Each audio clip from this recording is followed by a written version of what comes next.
I'm very much I like spreadsheet level decision making, but you can still come to the same conclusion, the right conclusion, 5 different ways, right? So it's one of those you really find out, and they're finding this out from AI personalized tutoring and stuff like that, right? People learn differently. Yeah. Some are visual, some are motion, some are physical, whatever else, but there's different ways to ingest, interpret, and make those decisions. And man, you can get there 10 different ways. It's very good news for everybody. So Step into the world of success with Your Brand Amplified, the ultimate podcast designed to unravel the intricacies of thriving businesses. I'm your host, Annika Jackson, and I'm on a mission to uncover the stories, strategies, and secrets that have propelled entrepreneurs and business leaders to success. I had to push record because otherwise Dan Baird, founder of Wrench.ai, and I would just keep talking about different tools and use cases. And I'm using all these different things. And he's like, well, we offer that. We offer that. So Dan, I'm really excited to have this conversation with you. thank you. You are always a pleasure. And as I was saying, legitimately in awe of your work. You've got your hand in a lot of cookie jars and doing some very, very cool work. Well done. You. Yeah, it's a very exciting time when you can bring your full self to everything you do. And I think I posted this a little bit on LinkedIn, and I want to get into this with you because, I've had conversations recently with people and they're like, well, what's your ultimate dream? What do you want to do? I'm like, well, I want to podcast and work in that field. And I really love teaching and pedagogy, and I really love AI and philanthropy. So I want to, and like, you're already doing all those things. I'm like, I am. So it's really great to feel that I'm in this place where I'm super busy and working late hours, but I'm so happy and excited about everything I do. And that's what I see with you with Wrench.ai. And I want to talk about your journey into starting this organization and what you did before, all that fun stuff. Man. So I would think the biggest thing that I got was lucky. One of the most significant, we'll call it a nerdiest word for it, inflection points in my life. Yeah. Was going to college and trying to figure out what I wanted to do. And my mom sat me down and I was sitting there going, I want to be a businessman. I didn't know the word for it. And quite frankly, if you go look at it, a ton of students and stuff don't know what they want to do.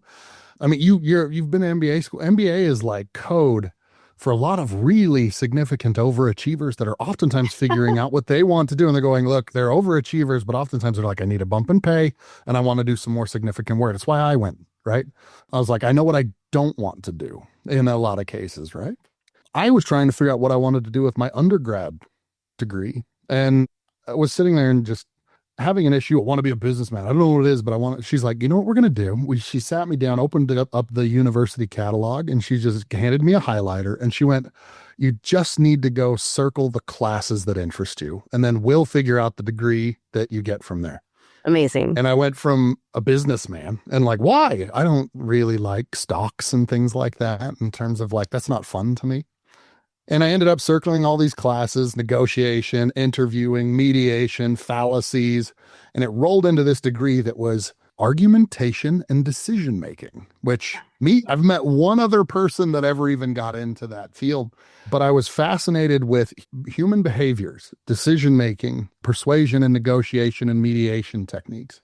And one of the better things that's ever happened to me in my life, because I just went, no one even knows what that degree is. It's in communications. I don't, at the time, I'm like, that's not even logical. That doesn't make sense. I can't make money with that. I use that degree all day, every day, and have for 20 plus years since I've had it. I love it. It's absolutely fascinating stuff. But it was how to spot flawed arguments, how to resolve conflicts. And it was very much just embedded in how do people make decisions? And it's still absolutely fascinating to me all day. One of the first things in realizing you can't control a lot of things in life. I've started multiple companies. I've had companies that I've found to go public and have great success. I've had failures, that everything in between. And you find out if you start a company just because of money, you better prepare for it to be a very sore, painful thing. And the best thing you can do is do something that you would do anyways. So even if it never made any money, you wouldn't regret the time that you had spent on it. Yeah. And if you can go through, there's a concept called ikigai in Japanese culture where you go and you make the 4 circles, right? And you go all right, what am I trained in? What do I spend my money on? What will people pay me to do type stuff? this is a very good exercise. And I've been lucky enough at other times in my life to go, all right, I am not rich by any means, by anybody's measure, but also I'm probably never going to be poor ever again either. I might as well figure out my goal for life is how do you die with smile wrinkles on your face? And I go, if there's a really good goal, I think for most people, I can't think of a better universal goal for most people than going, figure out what lets you die with smile wrinkles on your face. Point being, obviously, what would allow you to enjoy the journey? And then you go and you research psychology and stuff like that, and you find out like most people don't get that much happier after about, this was a while ago, but like 74 grand a year, if I remember the stat correctly. This was from Tony Hsieh's book. He was the founder of Zappos, focused a lot on this stuff. And you found out that like after that, the increase of progress was actually what kept people motivated because they had their basic Maslow level kind of financial needs met. And the recognition of that improvement was what kind of kept them motivated and happy. And you're going, okay, cool. So if you get one of those moments in your life, whether you're laid off from a job or whatever else, or you sell a company or whatever else, and you have a little bit of time to reflect on that, man, is it worth doing? And I had a couple different times in life where I was like, I've got the time in my day that I can really focus on, like, what do I want to do? And I knew I wanted to make a dent in the universe. I knew I liked building things from 0 to 1, specifically in the build process. I love prototyping. I've sat behind a lot of one-way glass for my company and other companies, just understanding how and what are people buying and why are they buying it and what are the different dynamics. And I love that stuff. I would date when I was dating. I'm married now, obviously, but when I would date girls, I was fascinated with micro expressions where you could actually detect, like, okay, if they look up and to the left and up and to the right, these are different signals for whether or not they're recalling information or whether or not they're actually accessing the left or right side of their brain to basically create a new thought or reference an existing thought. And you're going, holy crap, you can actually find tiny little nuances in someone's behavior that tell you a lot. Like more than 65% of someone's communication is nonverbal, basically in body position and all of these other things. You're going, there is so much information there. And I was absolutely fascinated with it. So would use that. Like it would always make her mad. She's like, I can't keep anything from it. Cause I'd always do like, hey, tell me what you really think. Cause I could tell like when she just had this, like she'd blink or whatever else, but it was enough to go like minor frustration. Okay. Where do you really want to go eat? And she's like, oh, I can't get anything by you. And I loved it. So going through different careers where I started like first just realizing I started at my first real job. Well, actually it was for my dad, who's he owns a foundry. He pours metal, and he did a really good job of making sure that I never wanted to pour metal. Oh, He owned the shop, and he had a couple of workers that would be like, hey, congratulations. I thought the boss's kid would be spoiled, and I feel bad for you, kid, because I was sweeping the whole factory and getting metal splinters in my hands and stuff. Learned that I didn't want to be doing hard labor real early, and parlayed that into knowing that, hey, I loved watching people. I loved watching behaviors. I loved watching how they interacted with new products and building things. So I basically went into building a career around entrepreneurship and product management. If you're listening, those are the best college degrees that you can focus on, where you get to touch a little bit of everything surrounding the business case and everything else that makes the product work. And went and launched Lovesack with some friends that ended up being a public company. Big, huge beanbag chairs that you can vacuum. And I helped kind of develop the process for those, right? Where you could take something that was like 6 feet of foam and turn it into something with high-powered vacuums that you could fit in the trunk of a Honda Prelude. And ran some of the retail stores myself as a franchise. So I opened up some retail and learned how to do that. And then went, okay, cool, I want to see how the big dogs do it, whoever that might be. And went and did an MBA in international branding and entrepreneurship so I could learn product management. And that let me go work for GE. And I went and worked for ConAgra in new product development and innovation strategy, which was really fun because it's, again, tons of focus groups, a lot of market studies, highly regulated environments like, hey, how do you launch products that make 20 million in their first year? And then later turned that into a digital strategy firm called Crack the Crowd, where it was, okay, now we're helping people launch their products. Specifically, this is when crowdfunding was big, 2014, and we specifically focused on the equity side of it. So we did and handled a couple of the first Kickstarter campaigns that had some sort of innovation that was interesting to us. But for the most part, we would service platforms. So they would hire us and they'd go, come make sense of all of the things that are taking place at once. What are campaigns doing that are successful versus unsuccessful? And so we develop white papers and ebooks and stuff that the platforms could share with, like, hey, here's the trick to getting success on this platform. So we'd do their segmentation and we'd look at kind of the different digital behaviors of those people. And we found out like we got to see where a lot of the bodies were buried, so to speak, in that space, right? Brand new.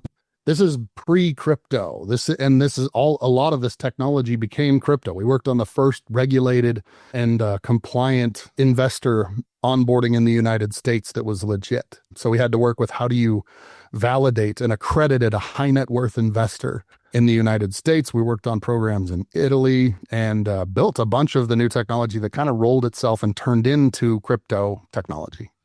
Saw a lot of people that were doing stuff that they didn't realize was illegal, and avoided it, and converted that into Wrench, which was, again, like, how do we help people find their audience? How do we help them understand what do you say and how do you say it? And how do you take what was all of those little micro expressions from the live human to human environment, but how do you recognize that same kind of behavior, but in the digital exhaust that we have on the web? So there's a ton of stuff available. It's crazy what you can do and what you need to do, but in grand scheme of things, the technology and everybody doing it is still pretty rudimentary.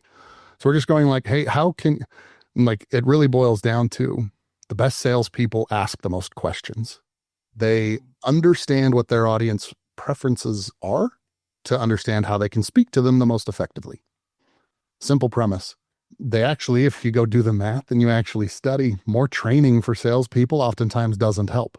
It's one of those really we studied a lot of direct sales organizations, and we studied the profiles of their best salespeople, their worst salespeople, their longest running salespeople. Found out the best salespeople actually sold to people that very much mirrored their personalities and stuff. Interesting. Long story short, people just don't want the psychological friction that's associated with a challenging conversation. If I speak to you the same way you speak to me, it's just less friction, and therefore it's easy to have that conversation in both ways. Yeah. So you do that. And a lot of people can't explain that. They don't have the data or empirical, what do we look for stuff. And so Wrench was, well, let's recognize the digital exhaust that's already out there. Let's focus on data that's readily and publicly available, stuff that people don't hide or things like the more someone wants to hide, the harder they are to find. And you actually really find out the people that are like prolific on subject matter are really willing to talk about it anyways. So if you start with, like, say we're selling popsicles, if I go find the people that are in popsicle forums, they tend to answer conversations really, really quickly, and they're really happy to talk about it. You're not disrupting their day, you're adding to their smile wrinkles. And so Wrench was, hey, well, let's figure out the best and empirical data to do this. How did Ring do it? How did Google do it? How did some of the smartest and biggest companies do it? And can we actually digitize that? And we ended up building a platform that does that. Not only does it do that, you can automatically segment it, and we patented it. And so Wrench does a bunch of that kind of information that's surrounding who do you talk to? Yeah. How do we use data-based evidence or evidence-based analysis to get there? So we're not just guessing. We're not just using LLMs and saying, what do you think? And it pretends that it's actually doing some sort of calculus in the background when it's not. And that is how I got here. I'm still trying to kind of crack that nut. I don't know that it's ever going to go away, but it's really fun. And when you go look at like what even some of the biggest companies are doing to try to personalization is what this technology 100%. Is called. Yeah.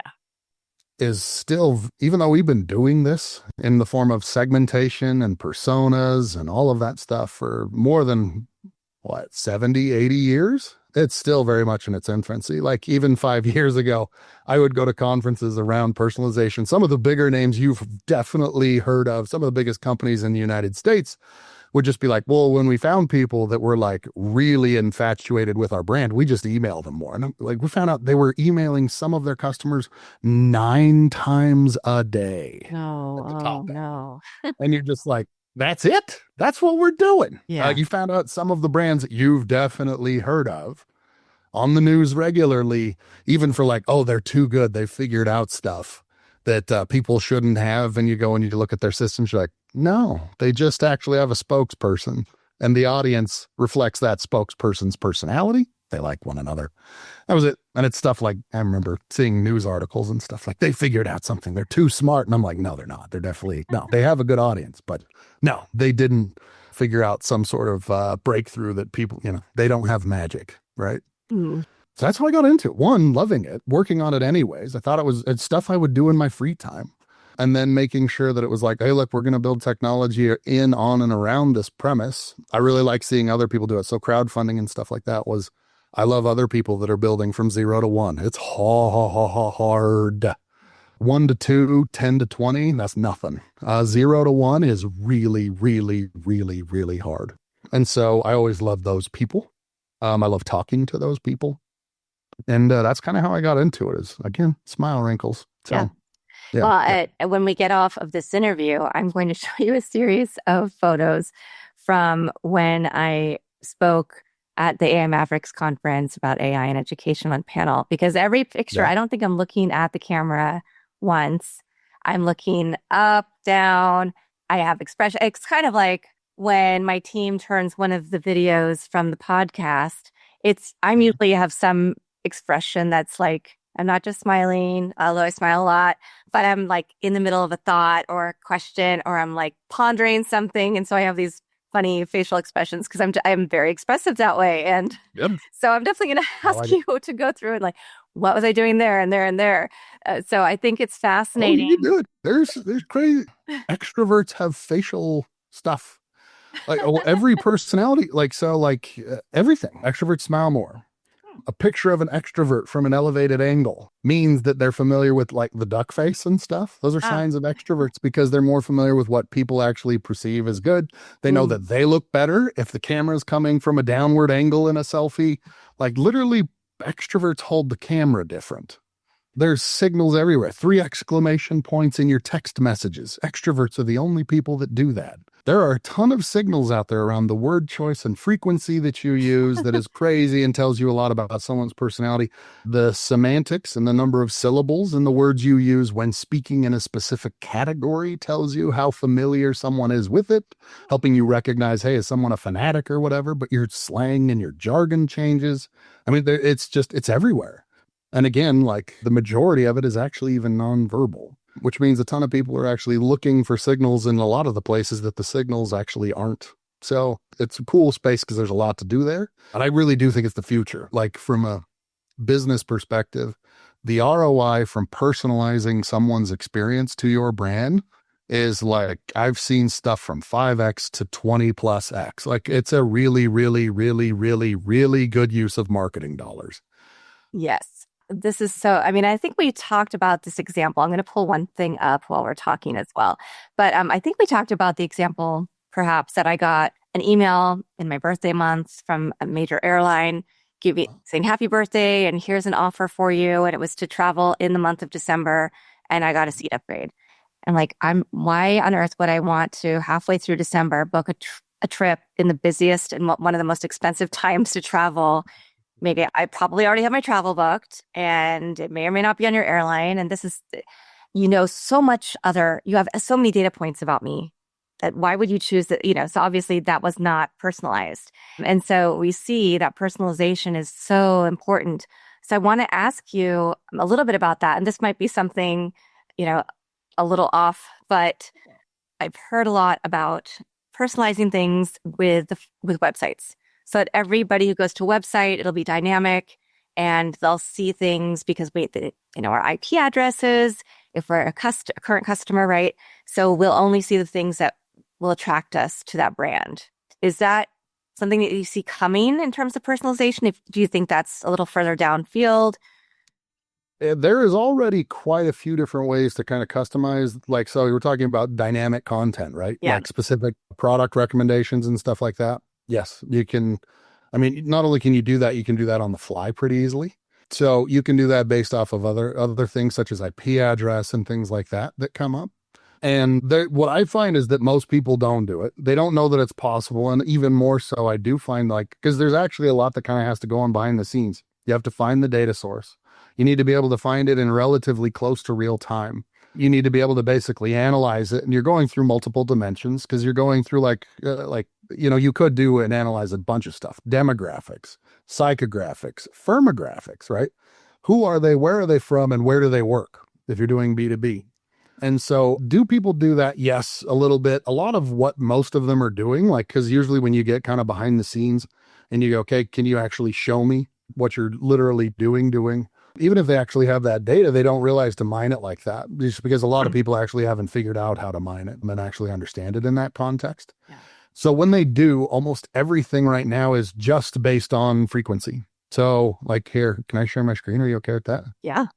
Let me show So you. if you're not watching this episode, that you might want to go to YouTube and find it and watch the video version. So this is composed of hard workers that are detailed-oriented, industrious, rule-abiding, highly organized, particularly effective at managing complex projects that require precision and timing, becomes frustrated if projects are loosely defined or where goals or objectives are not effectively articulated. Will make decisions based on their priorities, evidence, and reasoning skills. They're unlikely to be swayed by relationships, are highly competitive, unsympathetic to the loser, shrewd negotiators. They'll enjoy winning, and there's not much that will distract them from achieving their goals. How are we doing here? This is based off your LinkedIn profile. That's so interesting because I would say some of that true, some of that not true. Yeah, I tend to be a pretty emotional, intuitive when it comes to making decisions. So I do have goals and I have a lot of things I want to do, but I also can pivot, like one of my roles right now, I've pivoted multiple times in terms of adding to my workflow, adding more and more titles to what I do because I see that there's a need for it.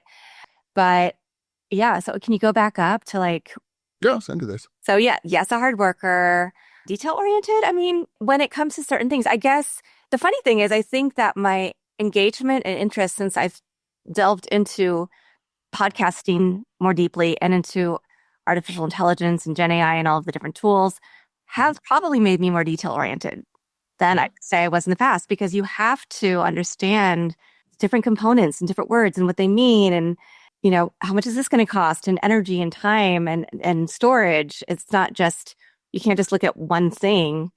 No. So would it be fair to say, because if we went through, and by the way, here's some of the other stuff you're looking at.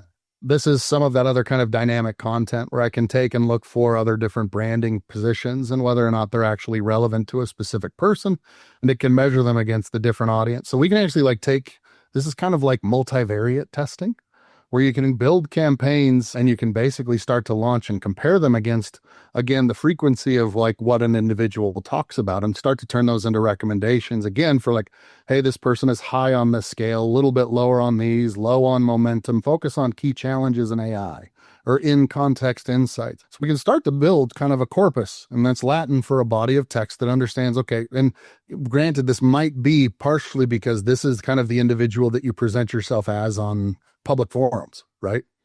Like we're working a lot with kind of the information as you present it here, right? Again, it's using the analytics and the metrics coming from that word choice and frequency there. Interesting. Yeah. I mean, and these are all things that I do. And, but I mean, so I guess maybe I don't know myself as well as I thought I did. Well, no. I actually wouldn't say that's true. No. I would actually say, because what people oftentimes find in flaws in survey-based personality tests, DISC, Myers-Briggs, and things like that, is the reality is that I'm comparing and looking at what you and how you present yourself primarily on LinkedIn, leveraging AI and emerging technologies to amplify social impact and drive positive change, empowering voices through strategic brand up. These are the word choices. If you look at the verbs, the adjectives, and things like that, you're like, well, actually, yeah, that does actually imply someone that's actually very poignant, very very clear in communication. We actually have multiple different faces. You probably, just like me, have a text thread with a bunch of friends from high school or college. You'd be like, man, if I die, will you guys go wipe my text messages and make sure that no one sees those? But there's the different faces that we have for different parts of our life and different personalities and things like that.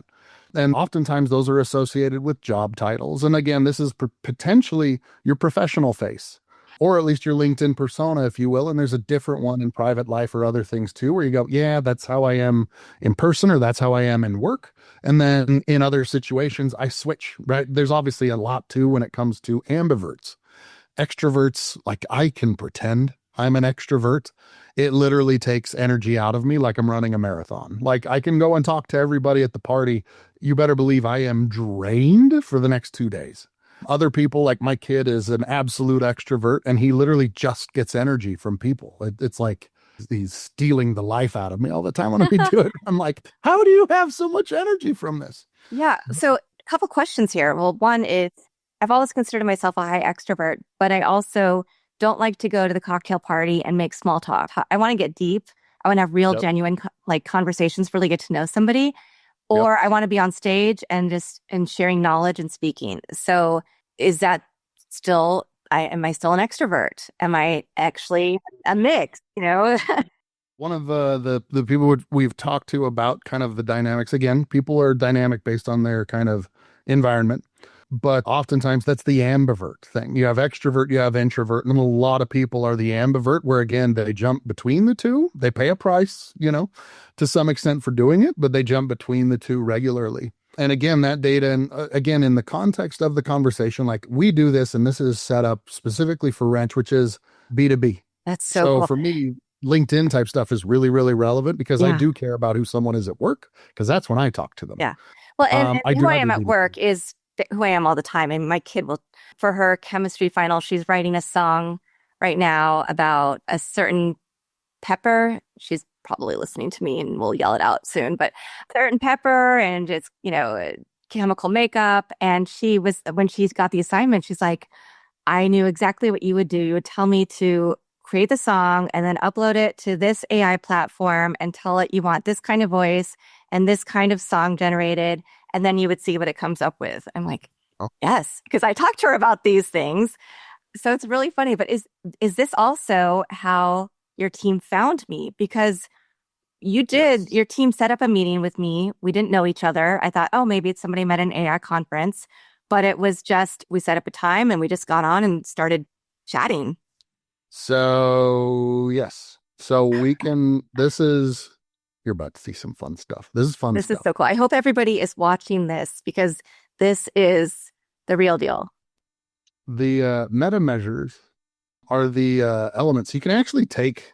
So imagine you could take like the molecular components that are associated with your brand, just like you're taking a cake recipe and you're deconstructing it. We use different types of AI for different multimodal measures. So like what we can do is we can go, hey, we can take a block of text or an image, a whole little piece. In fact, I'll even show you. AI ad creatives is where we can ingest and actually even look at like your category and the creatives that are posted within your category from Double Verify, AI ad creatives, Smartly.io. And we can start to break them down into a bunch of different dimensions. What objects are in the ads?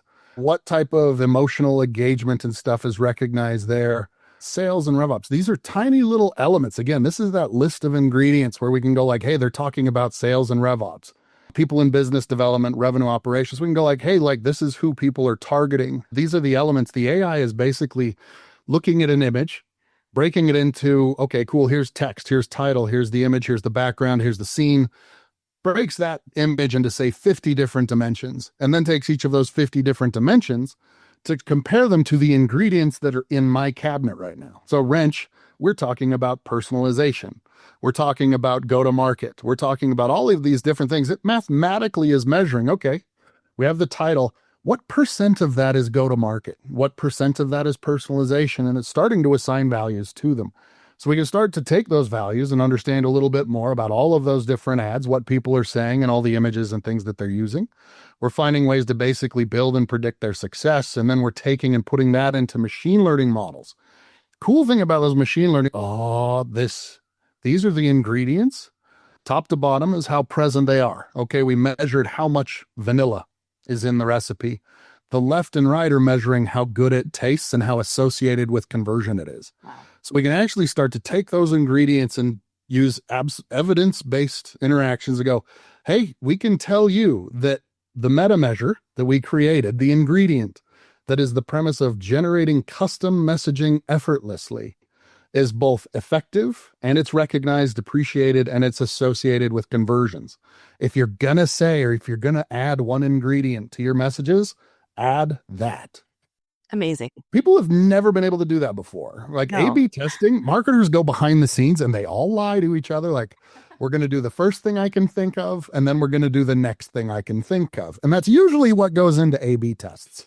And oftentimes those same A/B tests, either you have to do one tiny element change, like, oh, we did everything's the same except we changed the photo, or we left everything the same, or we changed one word in the title, and or we did a completely different A/B version. And in both cases, they can't transfer the knowledge to the next campaign. They get like, so what are you going to do next? We're like, well, the hem and haw.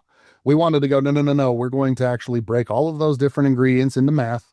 We're going to use that math so we can actually start to understand, all right, what objects were present, what ingredients were present, how big were they, and how big were they when they were associated with different types of conversions. So we did one with a really big auto company, globally recognized auto company everybody here has heard of.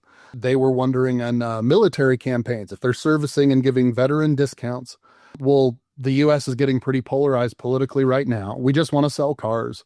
Is it considered, are we like being pushed into one side of the political spectrum if we include American flags in our ads?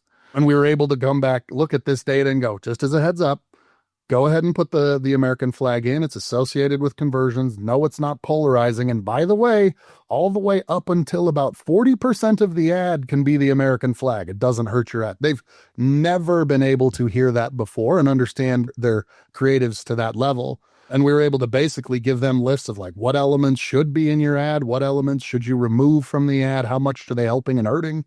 It's just a level of data and you can see different stuff. Branding positions, different products, copy, content, events, other job descriptions, people, like spokespeople. You can really, and what you find out with a lot of this data is one, this is kind of like an overall type of review, again, where we were able to help understand who do you talk to, what do you say, and how do you say it. But we did find out when you drill into the data further and you start to apply segmentation where you're going, okay, we're going to take and separate early from late adopters.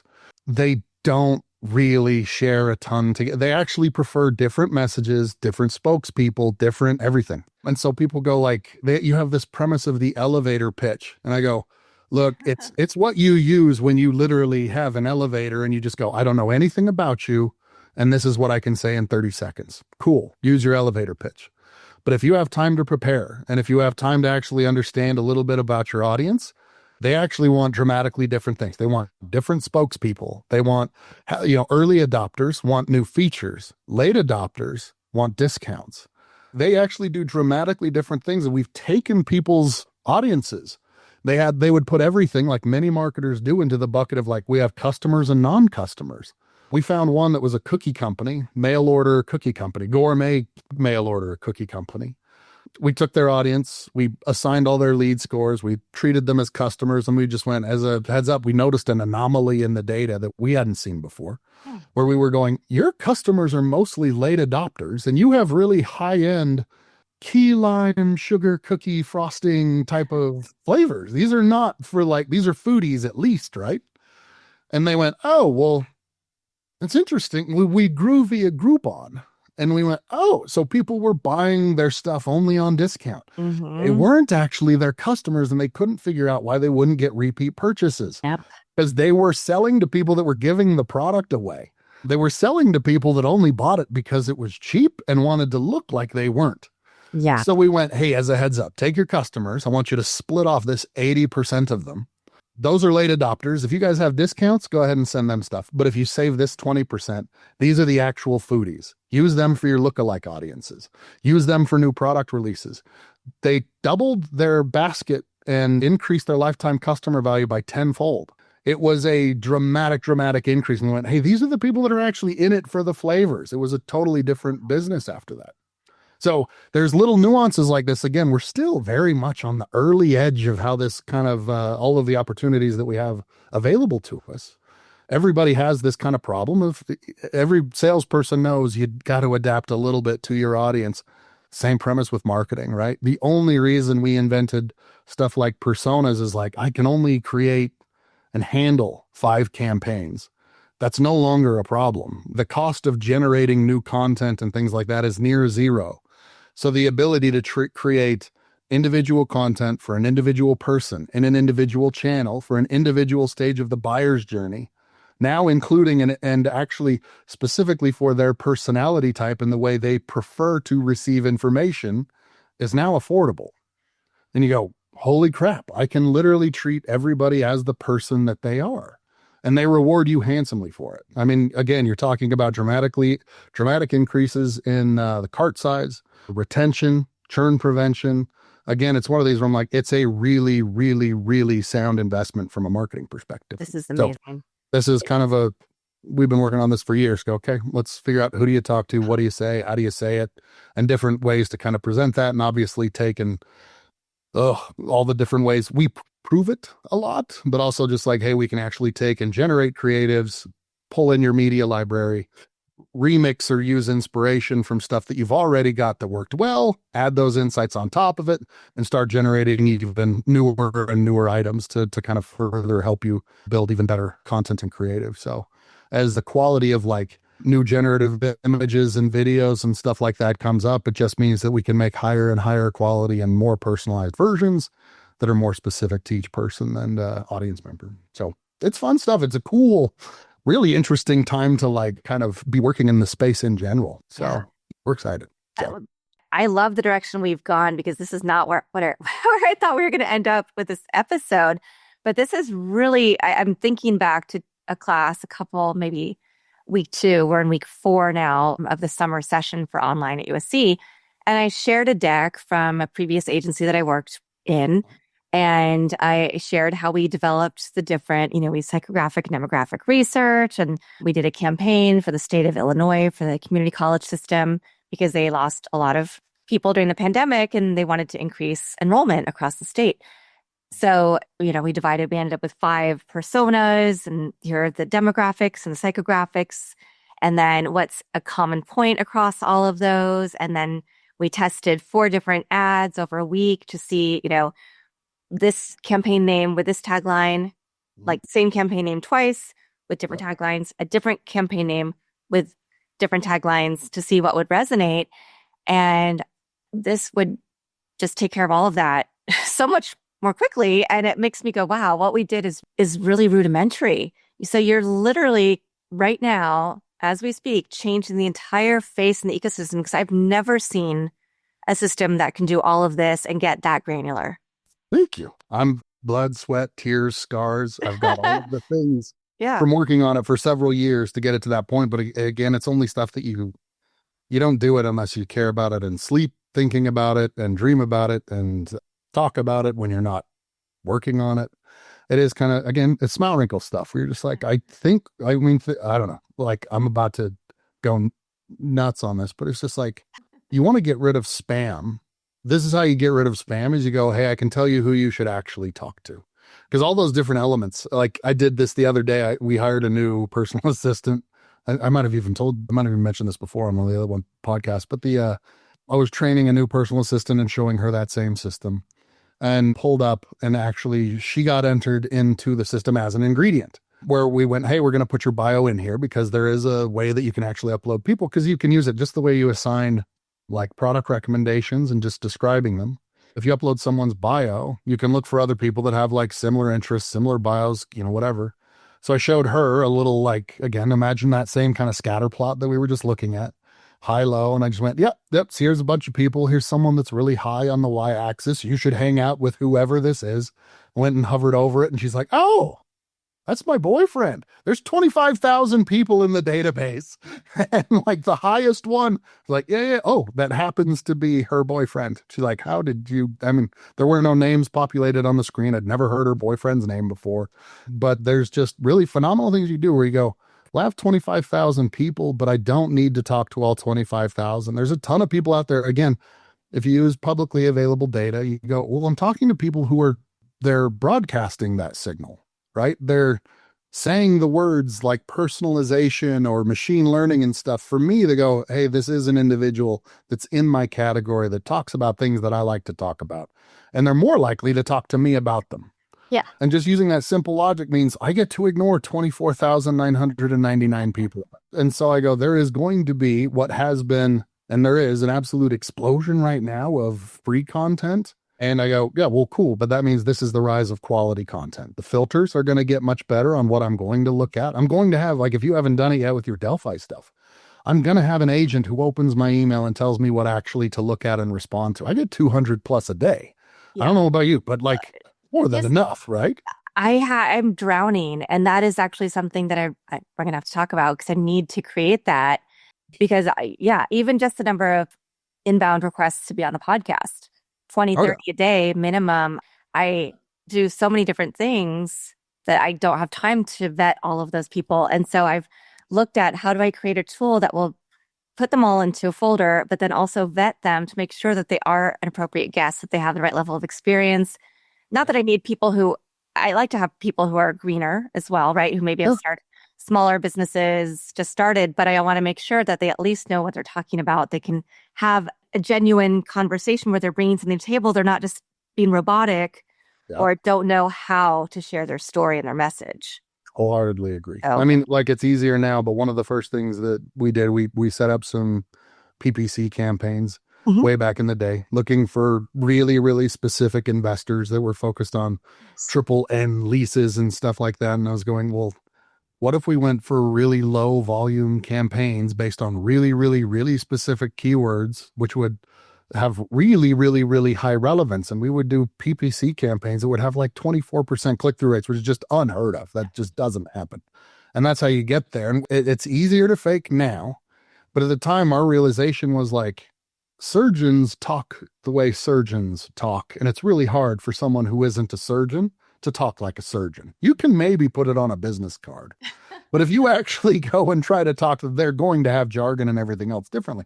So to your point, you can find people who say are successful or on their way to successful, but it's much easier to separate like, okay, these are the people that really, really live the life, so to speak, versus from those who don't or someone, like it's easy to fake and claim it. And if you go look like little weird things you find in this space, if you take 10,000 people like from just job titles from a list, like say it was from LinkedIn or something like that, about 8,500 of those are totally unique job titles. So it's not like people put salesperson on stuff anymore. Like, no, they're director of rockstar relations, and that actually means salesperson, right? So they can describe themselves so many different ways that it's just like, okay, we need a better way to ingest and understand and interpret this stuff.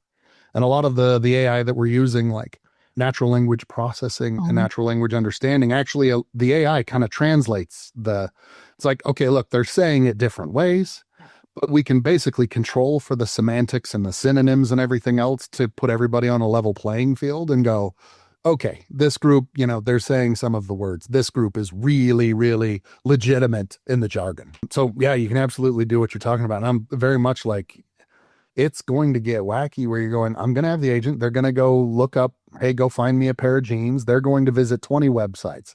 They're going to compare it to my style. They're going to ask some questions about shipping and whatever else. And then they're going to come back and go, hey, I visited 20. Here's the two that you actually want to look at. What do you think? Right? It's going to be that type of a proactive and anticipatory behavior. I am so excited about that day coming. It's Seriously, so excited. Let me just sit over here and read books and dream up new ideas and work in the stuff and like learn how to, take things apart and put them together. Yeah. It's love coming. that. Love that. It's coming. I'm really excited for that. And gosh, this is and one thing that I'm realizing that's a through line through most of the conversations I have on this podcast is people bringing this enthusiasm that you have, this love for life and this passion for what they do. And it's not just about work, work, work, although it is, right? But it's also, you get to be really excited about this and you get to be really excited about who you are when you are with your kids, when you're with your spouse, when you're doing everything else that you're doing, because you're living a genuine, authentic life through it all. I mean, I tease people about this, but like when they're doing like entrepreneurship, and because oftentimes that's where you find those people. You find out the entrepreneurs, they have a similar trait. A lot of salespeople have it too, but it's high in what's called neuroticism. It doesn't mean they're crazy. It means that they're susceptible to an emotional response, meaning that things do bother them more than they bother other people. It also means that they're willing to react and do something about it. So oftentimes they're reacting to a pain point that they felt themselves, meaning they think they're solving a good problem. And one of the tricks, if you're talking to like entrepreneurs, they really love the validation that you appreciate what they're working on. Like, if they say like the way to a man's heart is through his stomach type of thing. I go, the way to an entrepreneur's heart is by appreciating the way they spend their time. Going, hey, you are working on something cool. And I appreciate what it's, anyways, one of the, just as a heads up, it was one of those I kind of stumbled across I back in the mean, day because I thought of myself as a really data driven whatever. And I found out I actually had that trait where I'm like, and I'm like, I'm totally susceptible to that. I'm a sucker for when someone. well, obviously, I'm a sucker for it because that's how you got me. Because I'm like, I'm not the technical expert. I love AI and learning how all these things work, but I'm not the you. I'm not the Kevin Surace. I'm not all of these different people in my ecosystem who have done amazing things. But I'm so lucky and excited that I get to learn and have these conversations. I get to throw out the stuff that I'm working on, and you can say, well, actually you should do this or this or this. Have you thought about this approach? And I get, these are all teachable moments for me so that I can be better. So then I can now go to other things that I'm doing where I'm, funnily enough, the AI expert, right? And help other people get involved in this world that they need to be involved in, but not have to do all the studying that I do and not, and have all these conversations and all the things that I'm doing to make myself this person. So, Well, and you uh, fooled me. You fooled me as far as like, I consider you very much native, oh, right? oh, thank Yeah. Yeah. Yeah. you. I, And not that, and it's one of these worlds too, where it's like, again, a lot of you can accomplish the same goal through different means, right? There's 1,000 ways to skin a cat type of thing. And a lot of it, it's going, all right, do I understand the situation and when to use that tool? I don't necessarily have to use it the exact same way. Like I'm very much, I like spreadsheet level decision making, but you can still come to the same conclusion, the right conclusion, 5 different ways, right? So it's one of those like, you really find out, and they're finding this out from AI personalized tutoring and stuff like that, right? People learn differently.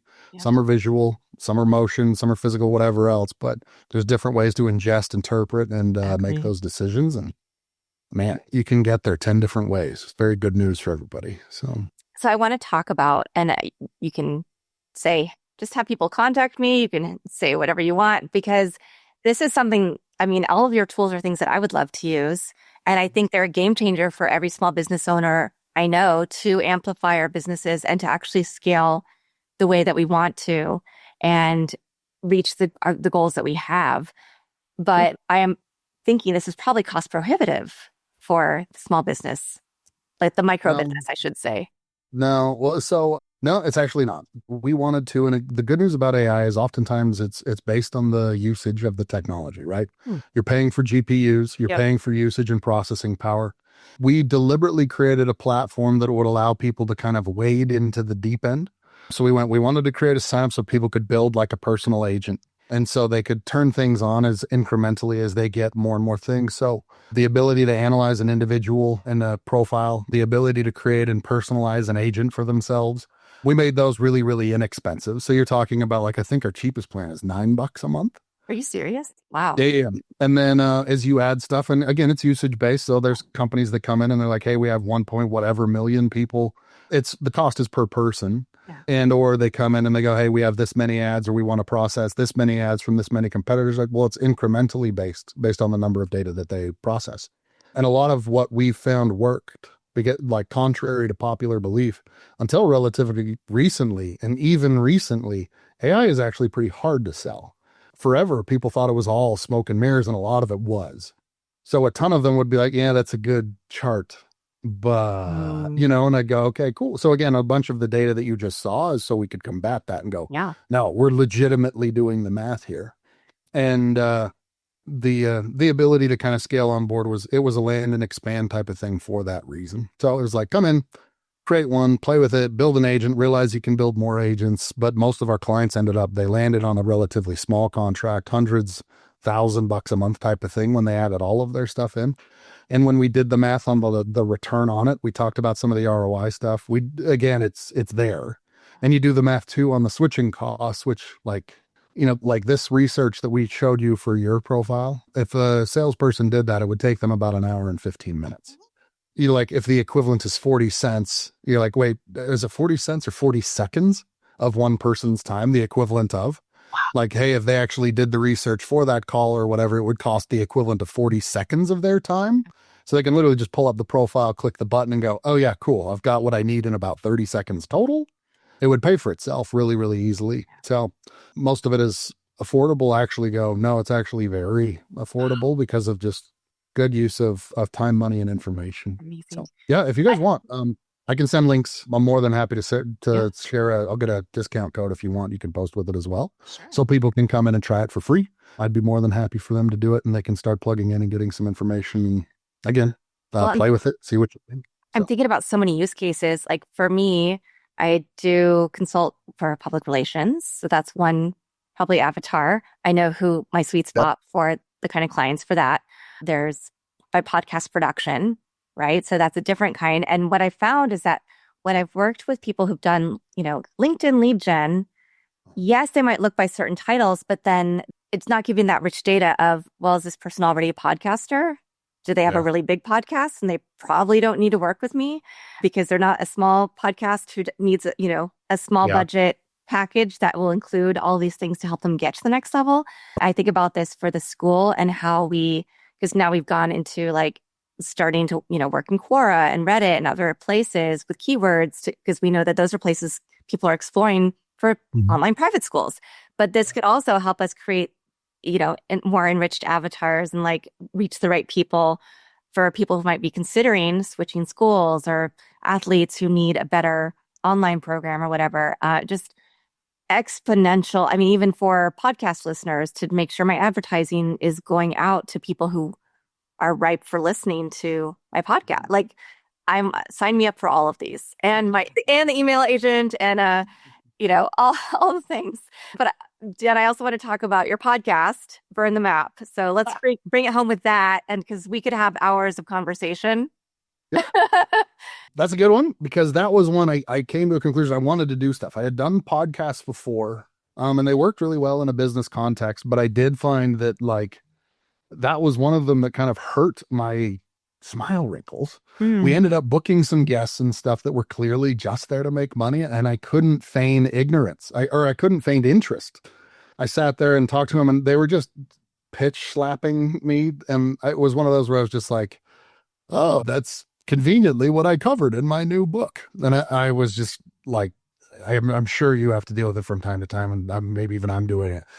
You're not doing it, but I've had people explain concepts like minimum viable product and things and like really go through MVP. That's what this is. And I'm like, oh man, you don't know my audience at all. And you don't know this plot. You obviously haven't listened to any episodes. Like, I tend to, I literally have my own agent for do it because people usually, that's my biggest critique is we're like, I understood every word you said, but I didn't necessarily understand what you said, but it sounded great. And I go, okay, let me translate. I'm sorry. But the podcast, I wanted to create one that was, again, smile wrinkles, where I was going, okay, I need to pull in people that are really fun to work with. We use our tech to basically recognize, reach out, and all that fun stuff to do it. We wanted to focus on innovators. And we wanted to focus on people that were passionate about specific subject matter that one was really prescient at the time. It was really, really relevant for one reason or another. Either it's in the news or it's just something that's a really big pain point for us and others. And Burn the Map was born. I mean, it was originally one of those where I was kind of bouncing between them, like, how do I want to find the people that are working on their muse and their passion that are just neck deep in it. I don't care if they're successful yet or not. Yeah, successful's fun, but I love talking to people that are in the thick of it. And that's oftentimes when you hear the realest things, right? Because it's always convenient where people are like, here's what I did. And oftentimes you find out that that isn't replicable. It's a different time. It's like, I mean, this, like starting a podcast now versus 7 years ago is a totally different, like Joe Rogan. It's like, well, you should have started 12 years ago. It's like 12 years ago, if you would have started and just done it, you'd probably be doing fine. I could use that for everybody as recommendation. It's like, well, now it's a different lay of the land, right? So Burn the Map is around talking to people that are neck deep and in the thick of it on either some subject matter that's really relevant or working on something that really is smile wrinkle worthy or just something that's literally our dent in the universe is the premise. I want to talk to the small people that are changing the world in one way, shape, or form So that's what we kind of focused on it. I had you on it for that exact Thank reason. you.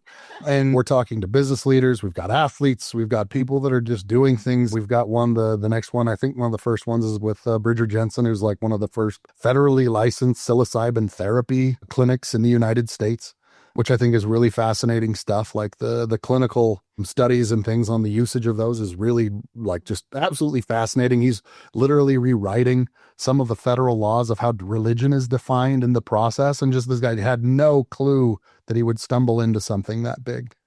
And it's just fascinating. So again, if nothing else, I'm going to talk to a lot of people and I will not regret a minute of the time I talk to them. And so if no one listens, I don't care. And if they do listen, good. But I will not regret 1 minute of that conversation. I consider it basically a journal of the conversations I want to have. Yeah. So that is it. I hope everyone does listen. If just my mom listens, that's okay too. But go look us up. We're on the Burn the Map on YouTube. It's on Twitter, TikTok, Facebook, LinkedIn, etc. Go find me on LinkedIn if you want. I'm just /Dan Baird. And I would love to hear from you. Go ahead and reach out. And if you want to, I'll get a link. Their website for our technology is Wrench AI, Wrench.AI. And there's links to sign up and register and stuff there. There's a free trial, so you can go and create stuff if you like as well. Fantastic. And, but yeah, I encourage anyone to, and if not, no problem. But yeah. All right. Last question. What is a motto, a poem, a verse, family, mantra, words that you live by that continue to inspire you? There is, if you don't, you should even attach it. But one of the Burn the Map inspirations was a commercial done by Apple called Here's to the Crazy Ones. And it is, for me, like legitimately puts kind of like tears in my eyes. And it's a commercial. It is one of the best damn commercials on the planet. Everybody, like, I can't recite it or do it any sort of justice, but the nuance and basically the gist of it is like, never underestimate the power of a few dedicated people to change the world, because it's the only thing that ever has, right? You've heard that one. It's the commercial version that Apple did in, I think, 1984 on that same premise. Steve Jobs did the narration, and damn, is it one of those things where I just go, oh yeah, I like that. I like those people. I like the work that they do. And in my opinion, they're the thing that makes the world go round. So everybody, as soon as this is over, go look that up, Google it. It's on YouTube. You're going to find it, and it's awesome. And it's one of those things where I go, work on something that makes you feel like that. So amazing. Oh my gosh. Thank you so much. And thank you to everybody who's watching this episode. Hopefully you stopped listening to it in the audible version and you jumped to the video so that you could see everything that Dan was sharing. Really, really amazing. And I will be back again with another amazing guest very soon to share their story, their journey, some tips and tricks for you. Thanks for listening or watching to this episode of Your Brand Amplified. Don't forget to leave us a rating or review on your favorite podcast listening platform. And if you want to learn more, check us out at yourbrandamplified.com.